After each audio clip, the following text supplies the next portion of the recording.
you're saying quite strongly that Israel was wrong to kill this Iranian commander and to attack an Iranian embassy, and that was in itself an act of provocation.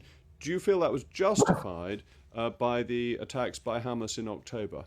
It is point blank an act of war, period. Attacking any nation's embassy, because that is their sovereign soil. Every embassy around the world from every nation is that. It's regarded as their soil. So it is in itself an act of war.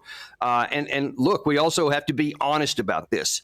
Israel had been tracking this general for a while. They knew where he was. They tracked him into the building. They could have tracked him out and taken him out anywhere else. They could have taken him out on the way in, but they chose the most provocative target that there was. That's just the reality of it.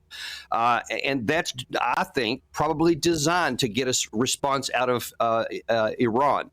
So we're going to have to see what Israel chooses to do in response to that, and then what the U.S. does. But I think it's important that we not get drawn into a war because of an initial provocation that was frankly started by Israel.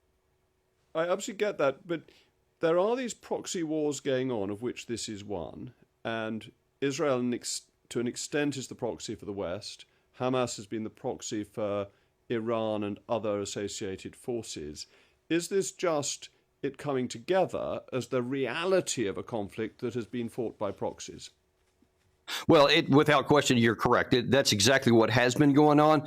But to kind of underscore my point, there have been 18 assassinations by Israel of senior Iranian figures prior to this one, and there had been very low levels of responses. And that's why I say when they upped the ante and hit the embassy, I think it was for a reason. They definitely chose to do that. But what is in our interest is not saying, well, this is just a natural outflow, so let's go ahead and have a real war, a big one. The idea is we should deconflict and de-escalate to try to move it down so that nobody has to go to a war. Because once something like this starts, I assure you, it can spin out of anyone's control, and it can get a lot uglier than what we've seen so far.